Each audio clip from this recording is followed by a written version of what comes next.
Okay. Autoimmune haemolytic anaemia, haemolytic anaemia से हम कर रहे हैं। हिमोलिटिक अनीमिया ऐसे अनीमिया था जिनके अंदर जो है आरबीसी की जो है हिमोलिसिस होती है, आरबीसी की ब्रेक डाउन होती है। हमने हेरिडिटरी स्क्लेरोसाइटोसिस को पढ़ा, हमने देखा था कि वो जो था आरबीसी की मेम्ब्रेन में डिफेक्ट था, उसकी वजह से जो था वो देखने को मिल रहा था। उसके बाद हमने देखा कि अगर जो है इंजाइम की डेफिशिएंसी है, किसी भी किस्म का मेटाबॉलिज्म डिस्टर्ब है, G6PD जो इंजाइम उसकी डेफिशिएंट हो जाता है आरबीसी के अंदर, तो उसमें जो है एनीमिया पाया जा सकता है। और आज जो हम एनीमिया स्टडी करेंगे इसके अंदर जो वजह बनेगी वो होगी ऑटो इम्यूनिटी। ऑटो इम्यून का मतलब क्या होता है कि जो आपका ऑटो इम्यूनिटी होती है, इम्यून सिस्टम होता है, वो आपकी बॉडी के अगेंस्ट ही वर्क करना स्टार्ट हो जाता है, आपकी बॉडी को नुकसान पहुंचाना स्टार्ट हो जाता है। वैसे आपका इम्यून सिस्टम है, उसका मकसद क्या है कि कोई भी फॉरेन चीज है, बैक्टीरिया है, वायरसेस है, या कोई फॉरेन पार्टिकल है, पैथोजन है जो आपकी बॉडी को नुकसान पहुंचा सकता है, उसके खिलाफ जो है इम्यूनिटी प्रोवाइड करना, प्रोटेक्शन प्रोवाइड करना। इम्यून सिस्टम का सबसे बेसिक जो उसका फंक्शन है, जिसे आप कह सकते हो, यही है जो फॉरेन की चीज है, जो पैथोजेनिक चीज है, उसे एलिमिनेट करना। लेकिन ऑटोइम्यून में क्या होता है कि बॉडी को जो है, इम्यून सिस्टम को जो है पता होना चाहिए कि बाहर की चीज कौन सी है, और इम्यून सिस्टम को पता होना चाहिए कि मेरी बॉडी के अंदर कौन सी चीज है। अब एंटीजेंस क्या होते हैं? एंटीजेंस जो है वो प्रोटीन्स ही होती हैं। बैक्टीरिया है, उसको आप स्मॉल फ्रेगमेंट्स में जो है आप उसे डिवाइड करते हैं, उसका कोई भी पार्ट आप लेते हैं एंटीजन, और आपकी बॉडी उस एंटीजन को डिटेक्ट करती है और उसके खिलाफ एंटीबॉडीज बना लेती है। और आपकी बॉडी के अंदर सेल्फ एंटीजन भी पाए जाते हैं, प्रोटीन्स आपकी बॉडी के अंदर भी हैं, एंटीजन आपकी बॉडी के अंदर भी है। आपने आरबीसी की सरफेस पे देखा है कि एंटीजन होते हैं। तो बॉडी जो होती है उसे पता होना चाहिए कि बाइट से जो फॉरेन एंटीजन है वो कौन सा है और सेल्फ एंटीजन कौन सा है। ये डिस्टिंक्शन अगर इम्यून सिस्टम कर लेगा तो वो वेल एंड गुड है, आपकी बॉडी परफेक्टली वर्क करती रहेगी। लेकिन जब इम्यून सिस्टम को ये परेशानी होगी कि उसे पता नहीं चल रहा कि मेरी बॉडी का ये सेल्फ एंटीजन है या कि ये फॉरेन एंटीजन है, तो इम्यून सिस्टम गलती क्या करता है, जो आपके सेल्फ एंटीजन होते हैं उनके खिलाफ ही जो है वो एंटीबॉडीज बनाना स्टार्ट कर देता है। जब आपकी बॉडी के खिलाफ ही एंटीबॉडीज बनना स्टार्ट हो जाती हैं तो फिर वही सारा प्रोसेस है कि जो आपके पास जो प्रोसेसेस हैं, बॉडी अपने खिलाफ इन्हें यूटिलाइज करना स्टार्ट हो जाती है और आपकी बॉडी को अल्टीमेटली नुकसान पहुंचना स्टार्ट हो जाता है। तो ये ऑटोइम्यून जो है आपके पास डिजीजेस का ये कंसेप्ट होता है कि इम्यून सिस्टम जो आपका है वो आपकी बॉडी के अगेंस्ट ही वर्क करना स्टार्ट हो जाता है और जो है आपकी बॉडी को नुकसान पहुंचाता है। यहाँ पे हम जो स्टडी कर रहे हैं वो है हिमोलिटिक अनीमिया। ऐसा हिमोलिटिक अनीमिया जिसमें जो है ऑटो इम्यूनिटी इन्वॉल्व होगी, एंटीबॉडीज बनेगी आपके आरबीसीज के खिलाफ, आपके आरबीसीज के खिलाफ एंटीबॉडीज बनेगी और वो बाइस बनेगी हिमोसिस का। जब हिमोसिस होगी तो अल्टीमेटली आपके पास जो है वो अनीमिया की कंडीशन जनरेट हो जाएगी। तो ये एक बेसिक सा कॉन्सेप्ट है ऑटोइम्यून हिमोलिटिक अनीमियास का। Autoimmune hemolytic anemias are caused by antibody production by the body against its own red cells। वही बात कि मैंने कहा कि इम्यून सिस्टम को पता होना चाहिए कि ये मेरा सेल्फ एंटीजन है या कि ये बाहर से एंटीजन है। अगर तो इम्यून सिस्टम को समझ नहीं आ रही, वो रेड सेल को डिटेक्ट करता है, देखता है कि इसके ऊपर एंटीजन है। आपने पढ़ा होगा कि ए एंटीजन है, बी एंटीजन है, और भी एंटीजन होते हैं। तो बॉडी को पता होना चाहिए कि मेरे अपने सेल्फ एंटीजन है, मैंने इनके खिलाफ एंटीबॉडीज को नहीं बनाना। लेकिन ऑटोइम्यून हिमोलिटिक एनीमिया में क्या होगा, बॉडी को जो है वो डिस्टिंग्विश नहीं कर पाएगी इस चीज को, वो अपने ही आरबीसी के खिलाफ जो है एंटीबॉडी प्रोडक्शन को स्टार्ट कर लेती है।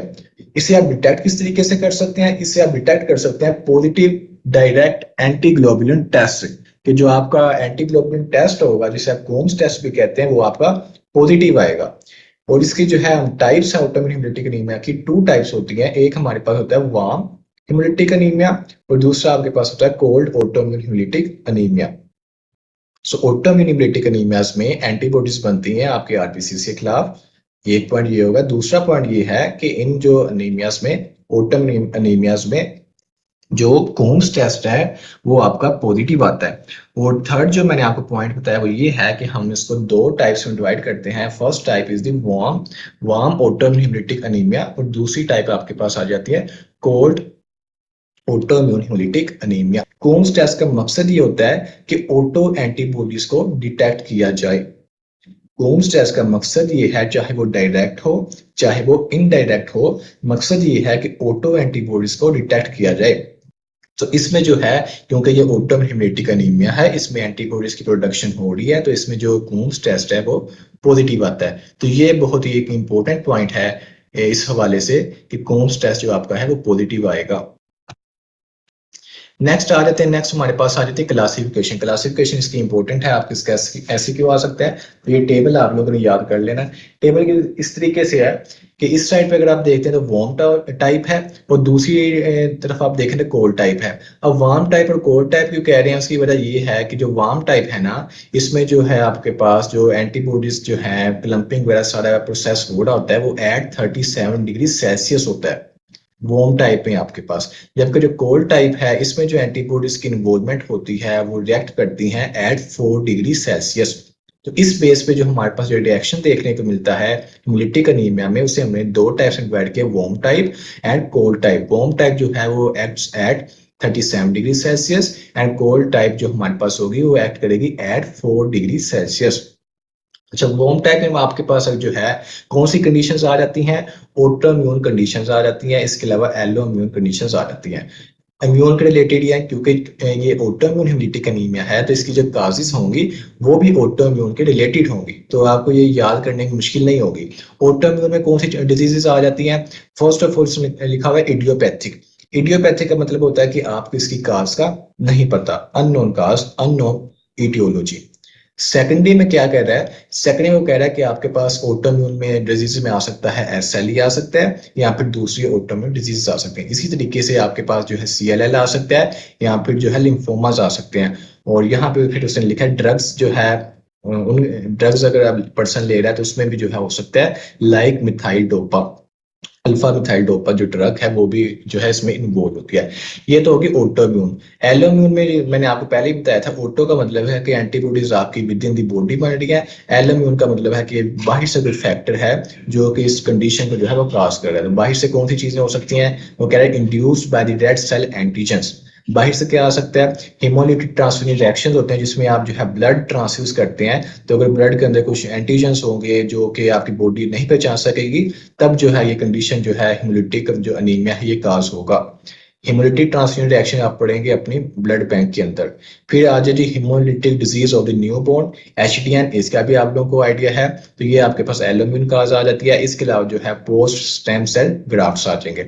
ड्रग इंड्यूस में क्या आ जाएगा, drug red cell membrane complex, और इसके अलावा इम्यून कॉम्प्लेक्स। तो ये जो सारी काजेस हैं ये आती हैं आपकी वार्म टाइप में। वार्म टाइप में क्या है जी, ऑटोइम्यून है और एलोइम्यून है। ऑटोइम्यून में जो है आपके पास S L E C L L lymphoma drugs, alloimmune में जो आपके पास है एच डी एन आ जाता है, ट्रांसलेट एक्शन आ जाते हैं, post stem cell grafts drugs induced चीजें आ जाती हैं। कोल्ड टाइप में आपके पास कम ही है। कोल्ड टाइप में जो है फर्स्ट ऑफ होता है इडियोपैथिक, कि हमें काज का नहीं पता। सेकेंडरी में आपके पास जो है इसके अलावा इन्फेक्शन आ जाते हैं। इन्फेक्शन कौन से हो सकते हैं, ये इंपॉर्टेंट है। इन्फेक्शन आपने याद कर लेने हैं, माइकोप्लाज्मा निमोनिया, माइकोप्लाज्मा का इन्फेक्शन अगर, या फिर इन्फेक्शियस मोनोन्यूक्लियोसिस, तो ये इन्फेक्शन आपने याद करनी है। इसके अलावा लिम्फोमास और paroxysmal cold haemoglobin PCH. Immune mediated haemolytic anaemia, autoimmune hemolytic anemia. It is of two types, warm and cold.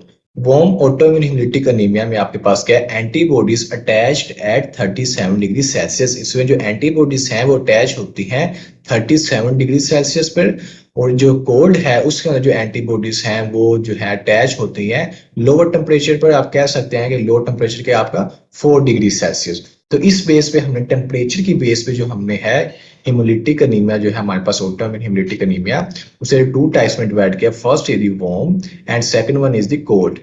Warm में हमारे पास है 37 डिग्री सेल्सियस पे एंटीबॉडीज की जो अटैचमेंट है, और कोल्ड में जो है एंटीबॉडीज जो अटैच होती हैं वो 4 डिग्री सेल्सियस के ऊपर अटैच होती हैं।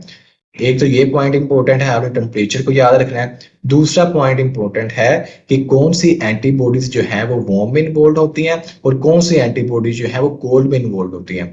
तो वार्म में जो है आपके पास आ जाती है आईजीजी। मोस्टली जो है वार्म ऑटोइम्यून हेमोलिटिक एनीमिया में आईजीजी एंटीबॉडीज हैं, उनकी जो है प्रोडक्शन होती है, वो एज ए एक्ट करती हैं एज ए ऑटो एंटीबॉडीज। इसके अलावा जो है आईजीए भी इन्वॉल्व है, लेकिन आईजीए से कदरे जो है ज्यादा आपके पास आईजीजी पाई जाती है।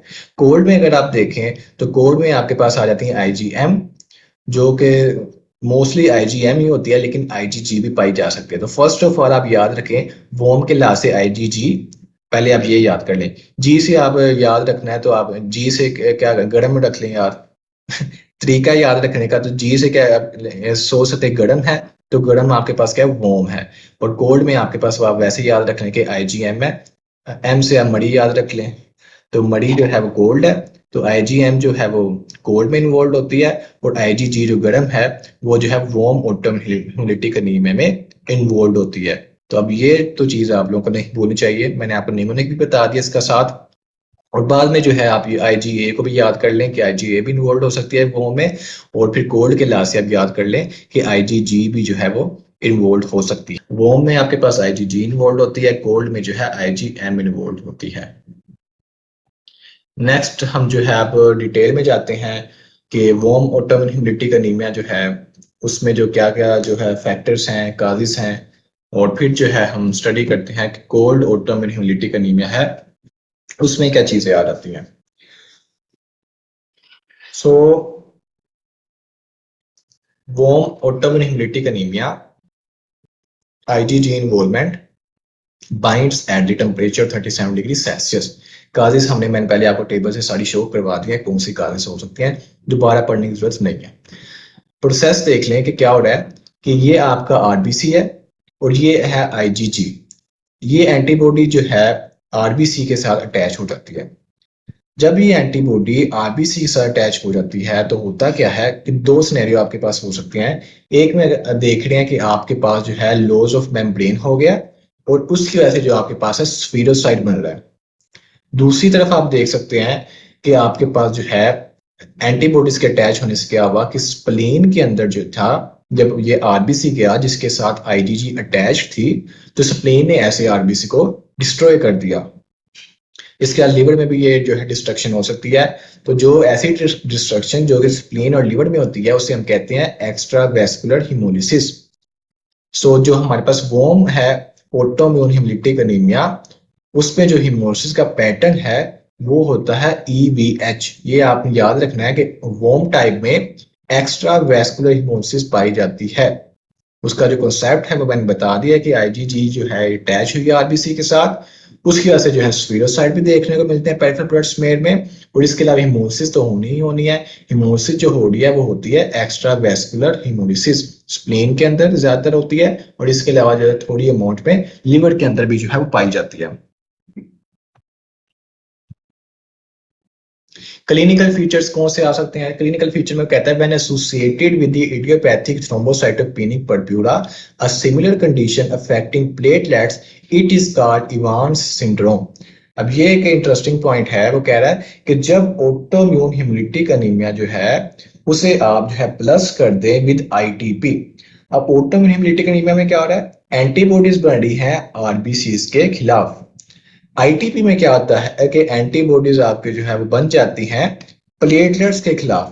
तो जब ये दो कंडीशंस जो है आपस में जिन्हें आप प्लस कर दें कि एक पर्सन है उसे अब आईटीपी भी है, साथ में उसे आईहा भी है, तो इस कंडीशन को आप कहेंगे इवांस सिंड्रोम। तो ये एमसीक्यू के पॉइंट ऑफ व्यू से आपने याद रखना है कि इवांस सिंड्रोम में क्या होता है, आईटीपी भी पाया जाता है और आपके पास जो है ऑटोइम्यून हेमोलिटिक एनीमिया भी पाया जाता है।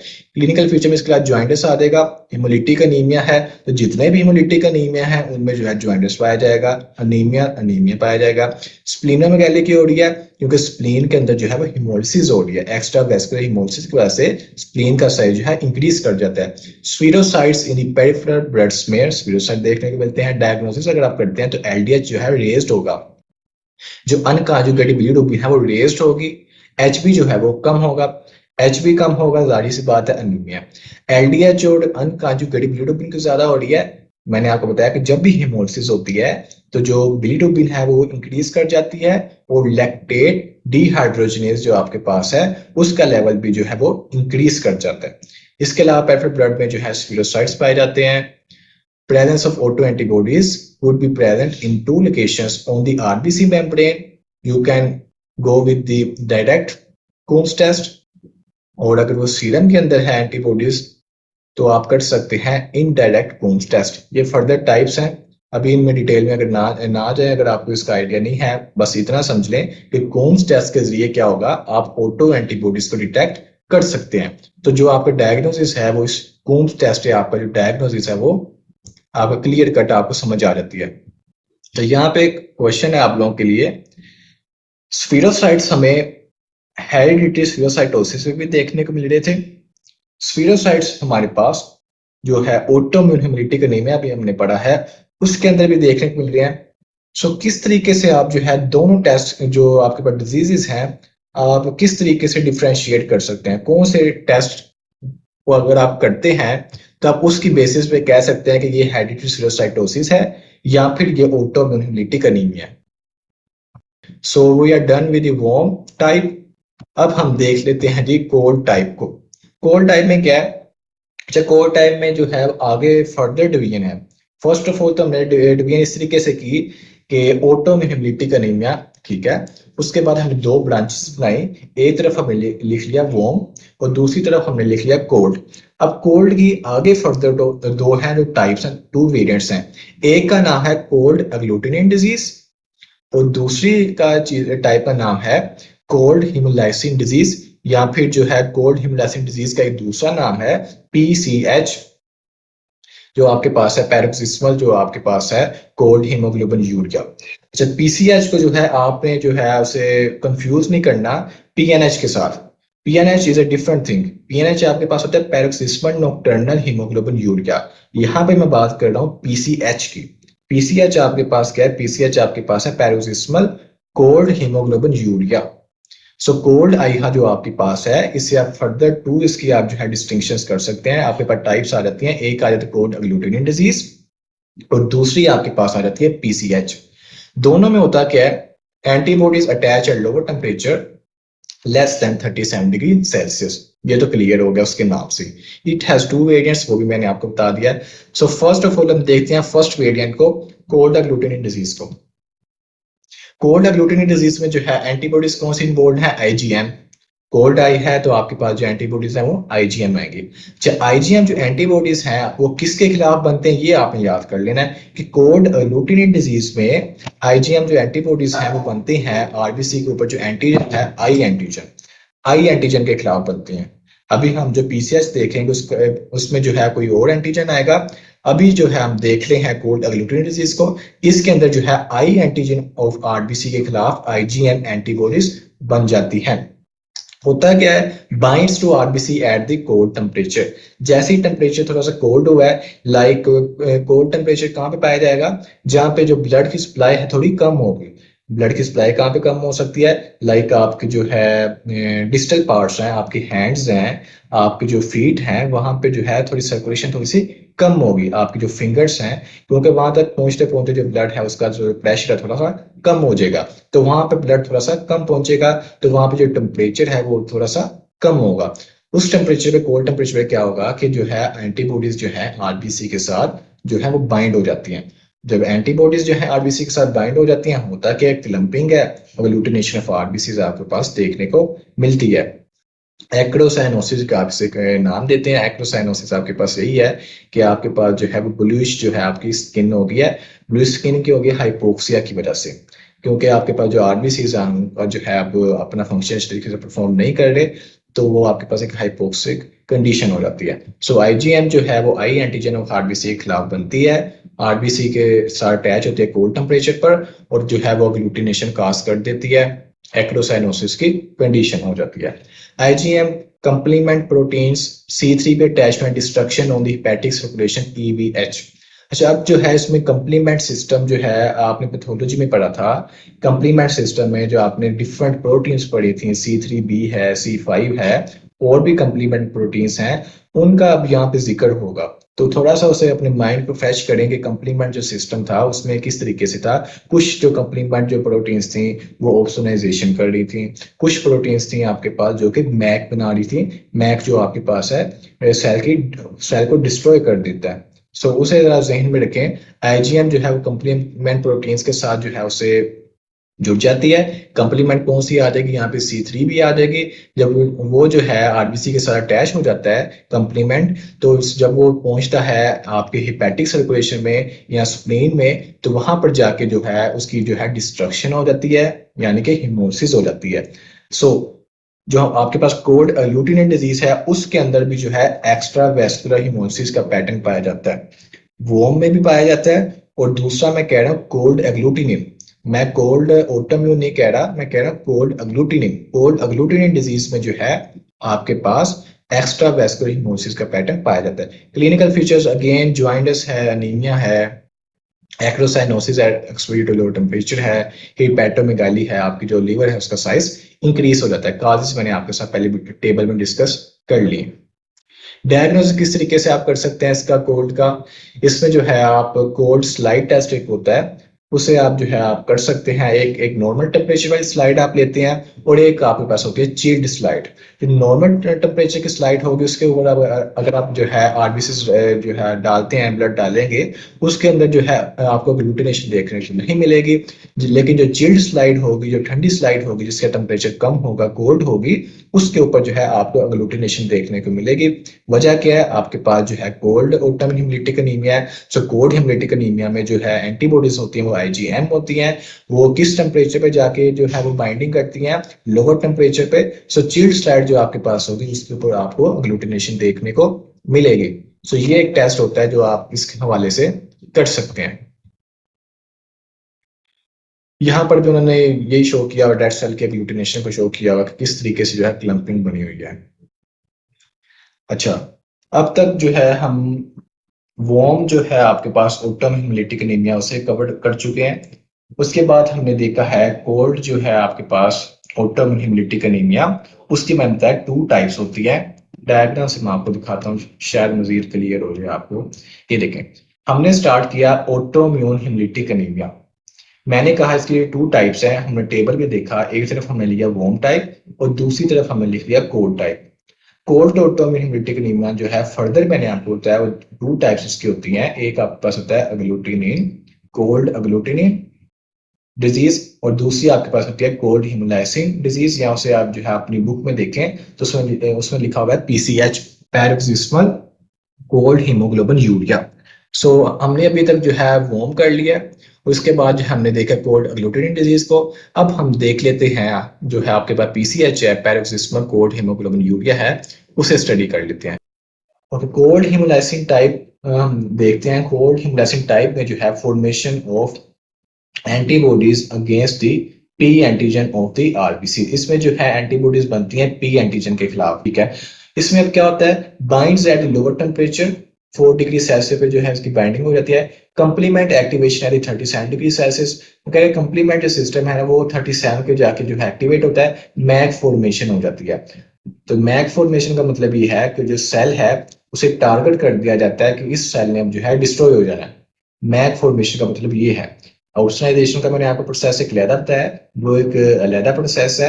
मैक फॉर्मेशन का एक अलहदा प्रोसेस है। यहाँ पे जो बता रहा है वो कह रहा है कि मैक की फॉर्मेशन हो जाती है। मैक का मतलब ये होता है कि बस अब सेल है, इसकी मौत आ गई है, इसे डिस्ट्रॉय कर दो। सो जब कंप्लीमेंट सिस्टम भी एक्टिवेट हो जाता है, मैक फॉर्मेशन होगी, destruction of the RBC, RBC को जो है वो डिस्ट्रॉय कर दिया जाता है। कैसे डिस्ट्रॉय होते हैं, इंट्रावेस्कुलर हिमोलिसिस, यानी कि आपके ब्लड के अंदर ही वो जो आरबीसीज है वो हिमोलाइज हो जाते हैं, ना कि लीवर और स्प्लीन में। ये हिमोलिसिस जो है वो पाई जा रही है इंट्रावेस्कुलर। सो कोल्ड हिमोलाइसिन टाइप या फिर पैरोक्सिस्मल कोल्ड हीमोग्लोबिन यूरिया के अंदर जो हिमोलिसिस का पैटर्न है, वो जो पैटर्न है वो मेनली है इंट्रावेस्कुलर हिमोलिसिस। सो इंट्रावेस्कुलर हिमोलिसिस हो रही है तो आपके पास हीमोग्लोबिन नीमिया पाया जाएगा, और उसके बाद जो है आपके पास हीमोग्लोबिन यूरिया की कंडीशन पाई जाएगी। Cold hemolysin also known as paroxysmal cold hemoglobinuria PCH. Cold hemolysin antibody is also known as Donat-Land-Steiner antibody. It can be seen with viral infection in children or with syphilis. So आइहा मैंने आपको पहले बता दिया किस तरीके से है समरी। अच्छा, पूरा लेक्चर हो चुका है हमारा कंप्लीट। अब जो है मैं आपको समराइज कर देता हूँ। ये समरी में आपको जो है आपकी चीजें जो है डिवाइस हो जाएंगी। फिर मैं आपसे भी पूछूंगा कि मुझे बताएं कि आपको इसमें से क्या समझ आ गया। So autoimmune hemolytic anemia summary.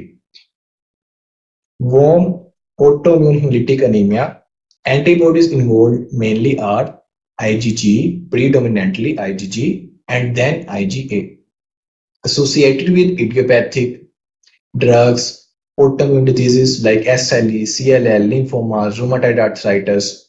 Destruction of RBC mainly occurs in the spleen, extravascular hemolysis. Cold autoimmune hemolytic anemia, cold agglutinin disease. Antibodies mainly involved are IgM. Site of destruction is the liver, extravascular hemolysis associated with the attachment of antibody at the lower temperature, extravascular hemolysis. Then last one is the PCH, paroxysmal cold hemoglobinuria, also known as cold hemolysin disease. Antibodies involved mainly are IgG, associated with the attachment of antibody lower temperature and activation of complement at the cold body temperature. Pattern of hemolysis is intravascular hemolysis.